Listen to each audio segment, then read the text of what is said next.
What if Luce had the Omnitrix? Written by Kaijulord 54, Season 1, Part 8. Luce was sitting in her room, holding the purple cape Eda knitted for her as a surprise gift, reading a small note that read, "To a young witch, from her proud mentor." Eda, our protagonist, then looks at the Omnitrix, the device still unresponsive, before putting on the cape as King looks at her. "King, Luce?" She ignores him as she enters a room full of medieval weaponry. "King, Luce, what are you doing?" Luce, saving Eda. "King, but Luce, the Emperor will be there. He's the most powerful witch alive." "Luce, I don't care. It's my fault Eda got captured.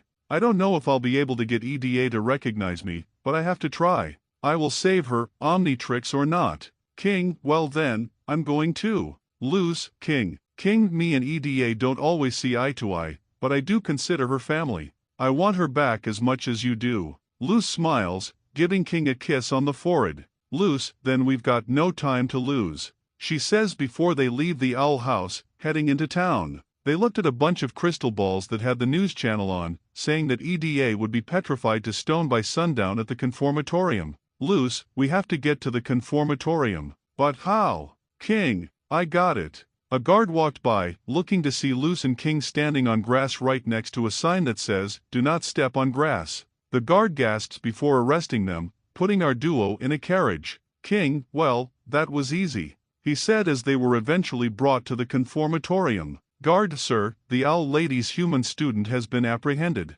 Warden Wrath, "Ah, Luce the human, how I've waited to see you again. Now I will have my revenge and you will have front row seats to Eda's demise," he says before opening the carriage door, only to be assaulted by large vines. Luce leaps out of the carriage, using her glyphs to subdue the guards. The warden had escaped from the vines only to be trapped in ice as Luce approached him. "Luce, where's Eda?" Warden Wrath, "She's in the holding cell in the dungeon." "Luce, draw me a map," she said, holding up a piece of paper and a pencil. Sometime later, Luce and King made their way through the castle, subduing dozens of guards on the way until they reached the holding cell doors. "Luce, King, watch the door." "King, got it," she says before Luce enters the room, seeing Eda chained up. Eda sniffed the air and saw Luce, screeching and snarling at her before Luce used a light spell, turning Eda's eyes back to normal as she regains her intelligence. "Eda, Luce. Oh, no. Oh, no, no, no, no, no, no, no.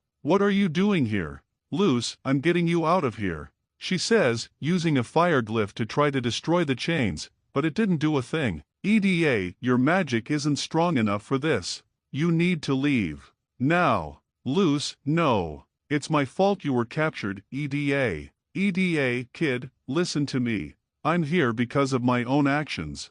I went against Belos's law and, for a while, I was able to get away with it. But without magic, I can't do much. I don't regret anything. I lived freely and I got to meet you. But if you stay here, I won't be able to protect you. And with your watch glitching out, you can't even protect yourself. You need to leave. Now." "Luce, I can't just leave you here. We're family. Us weirdos have to stick together. Remember." Eda then reached her hand into her hair, taking out a key and pressing the button as her portal opens up behind Luce. "Eda, you already have a family. Go back to them. And when you're home, use your fire magic to destroy the portal. I don't know why Belos wants it, but we can't take any chances," she said, wrapping the key around Luce's neck as tears started welling up in the teen's eyes. She then gives Eda a big hug. "Luce, I love you, Eda. Eda, I love you too, kiddo." Suddenly an alarm goes off as a door above Eda opens up.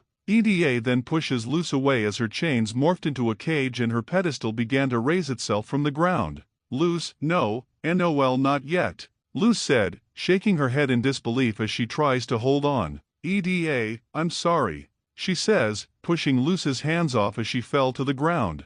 "Luce, Eda. Eda, goodbye, Luce," she said as she disappeared from Luce's sight. The teen fell to her knees and began to cry. The holding cell door opened as Lilith entered while holding King. "Lilith, drat. King, let me go." "Lilith, I'm too late. At least I found you, human." Luce wiped her tears and slowly stood up, clenching her fists. "Luce, you hurt Eda. You put her in chains. And now I will take you down." She yelled that last sentence, letting out a battle cry as she attacks Lilith with a fire glyph. Lilith blocks it as Luce leaps towards her, evading the teen. Lilith, I just want to talk. Luce, talk to the glyph, witch. She says before using a plant glyph to restrain Lilith. Lilith quickly blasted the plants away only for Luce to pounce on Lilith, grabbing and pulling the witch's hair. Lilith, stop. What is wrong with you? She yelled as they stumbled their way through the portal. King, Luce.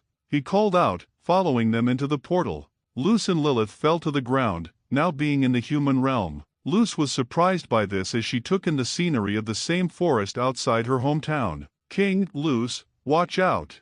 He yelled as Lilith tried blasting her with magic only for Luce to dodge. The teen tried using a fire glyph, but nothing happened, shocking Luce as she was tackled to the ground by Lilith. Luce fought back, frantically trying to get Lilith off of her. Lilith, please, just listen to me. Luce, no way. You deserve to be petrified. Not EDA. She yelled, to which Lilith lets out a sigh. Lilith, you're right. She says, confusing the teen as she lets Luce go. Lilith, I deserve to be in Adelin's place. Luce, why did you do all this? She asks before Lilith explains everything to Luce. How she and EDA used to be close, how and why she cursed EDA and how Belos lied to her about curing EDA's curse. Luce, how do I know I can trust you? She says before Lilith takes out EDA's staff.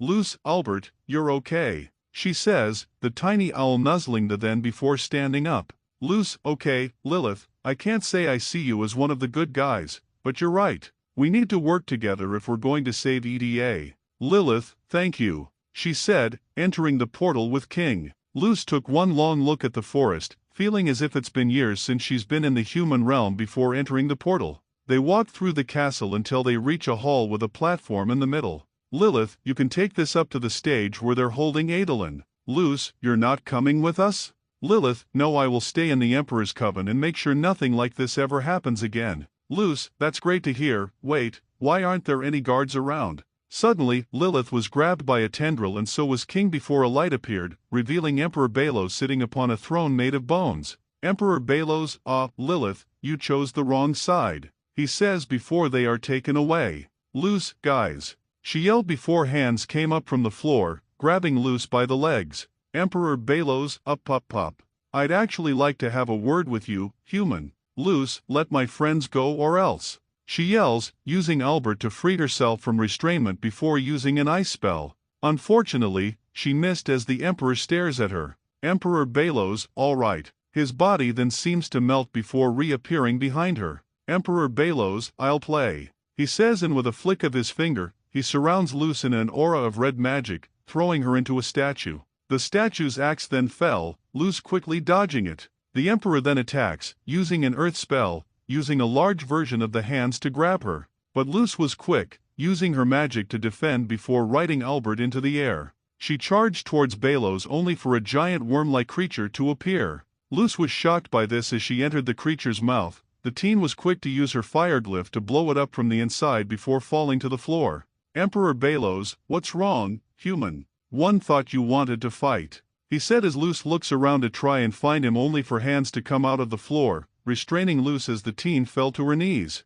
Emperor Belos, had enough? He said, revealing himself. Luce, not even close. She said, using an ice glyph to hit him in the eye with an ice spike. The Emperor yells out in pain before letting out a growl. He soon regained his composure, chuckling. Emperor Belos, I like your spirit, but try that again and things won't end well for you. He says, looking towards Luce with his right blue eye exposed beneath his cracked mask. Emperor Belos, now, I am just a humble messenger for the Titan. In the grand scheme of things, the Owl Lady's life is inconsequential. But then you showed up. If you want to save your mentor, give me the portal to the human realm. Luce, what? She then looks up to the ceiling upon hearing EDA screeching in pain. Emperor Belos, you probably think we want to invade the human realm, but the Titans will is not so boorish. You'll understand soon. Tick-tock, human. The Owl Lady doesn't have much time left. He says before Luce realized that the Omnitrix was acting up, shaking itself as Luce tried to make it stop. Luce couldn't control the Omnitrix as it explodes in a flash of red and purple light. Emperor Belos, what? He yells in surprise as the light eventually dissipates, revealing that Luz was not one of her usual aliens. In fact, Luz had never turned into this alien before. It wasn't even a part of her roster as the teen looks at herself in this new unseen alien form. Luz, what the heck am I? She asks herself before Belos fires a beam of magic towards her, to which the Omnitrix wielder instinctively extended her head antennae out. Both Luz and Belos were surprised as Luz had absorbed the magic. The teen then looked towards the Emperor with a grin. Luz, you want my feedback? Here you go, she yells, firing the very same magic beam towards him. Belos was shocked by this, quickly creating a magic barrier to block the attack. But something was off. Not only was Luz using his own magic against him, but she was also enhancing it with electricity, making it even more powerful as Belos' barrier was breaking at a rapid rate. It only took a couple of seconds, but the Emperor's barrier had shattered, the beam creating an explosion which sends him flying into another support column.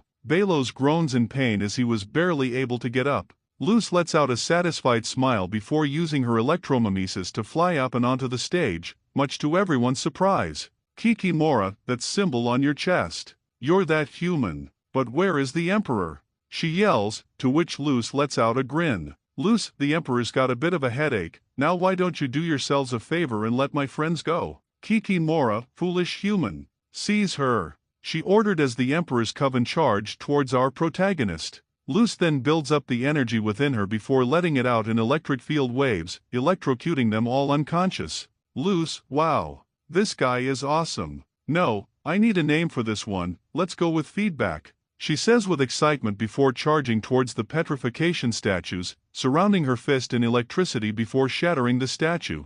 Feedback and breaks EDA, King and Lilith free from their cage. EDA, Luz? Is that you? Feedback, heck yeah, it's me. You guys all right? EDA, as good as I'll ever be. Let's fly, she said as Luz carries Lilith and King, putting them on EDA's back before the owl lady took to the skies. They all eventually made their way to the owl house. EDA then collapsed to the ground, exhausted. Feedback, EDA. Hold on, I'll go get some elixir and Lilith, no, human. No amount of elixir can heal her now, she says before making her way to EDA, putting her hands on EDA's cheeks. Lilith, oh, sister. I should have done this a long time ago. With this spell declared, let the pain be shared. Suddenly, EDA and Lilith levitated into the air and were both engulfed in a bright light. Luz and King looked away so they wouldn't be blinded until the light dissipated. EDA was no longer in her owl beast form, but both her and Lilith had some slight differences. EDA's left eye was silver while Lilith's right eye, as well as having a streak of white hair on the right side of her head. Feedback, EDA. EDA chuckled as Luz grabbed her in a bear hug, King joining in as EDA hugged her back. Feedback, can you still do magic? EDA tried making a magic circle only for it to shatter like glass. EDA, that's a no. It'll take some time to get used to this. Lilith, I feel that I've been weakened as well. Feedback, it's okay. I can teach you what I know, and what we don't know, we'll learn together, she said, handing EDA one of her glyphs, the owl lady tapping it as she used a light spell. This made EDA smile as she pats Luz on her alien head, despite her being shorter than the transformed teen. EDA, thanks, kid. I'm looking forward to that. By the way, what's with the new alien? Aren't you supposed to have 10, King, and don't you usually time out every 10 minutes? Feedback, I honestly have no idea, she says before tapping the Omnitrix symbol on her chest, instantly turning her back into her human form. Luz, whoa, did I just do that? King, hey, look, it's blue. He pointed towards the Omnitrix symbol now glowing blue. Luz, what does that mean? EDA, how should we know? You know more about that thing than we do, she says before the Omnitrix's entirety started glowing purple, its shape changing and morphing into a more traditional human wristwatch. Everyone was shocked by the Omnitrix's sudden new design. Not even Luz was expecting something like this to happen. EDA, okay, seriously, what the heck is going on with your watch? Luz, I don't know. It's never done anything like this before. Omnitrix? You there? Omnitrix, how may first be of assistance? Luz, two things. Why do I have a new alien? And why does the Omnitrix look different now? Omnitrix, a surge of unknown energy had temporarily rendered the Omnitrix obsolete. A reboot was required, which is now complete along with new features and improvements. Luz, what kind of improvements? Omnitrix. The Omnitrix now has a roster of 20 species as well as an increased time limit of 1 hour. The user can also switch forms by tapping the Omnitrix symbol, though each switch will cost energy and reduce the time limiter. Loose, wow. That's a lot of aliens. And I can be transformed for an hour? That's so cool, she says, turning the dial only to see a holographic image of feedback. She then started turning the dial, seeing her first 10 aliens until seeing a bunch of new ones she hasn't turned into before. Loose, wow, 10 new aliens to choose from. She says, turning the dial before making her decision. Loose, let's see what this one can do, she says with a smile before hitting the dial, being surrounded in a purple light. Meanwhile, in the void of space, a large, cloaked ship was orbiting planet Earth until its sensors were going off. Small minions were shocked by the readings before realizing what they meant. One of them had ran out of his seat, making his way to a large room with a sealed tank on the other side. Minion, my lord, we have detected the Omnitrix's energy signature. After all this time, how did the wielder of the Omnitrix manage to stay hidden for so long on this miserable planet?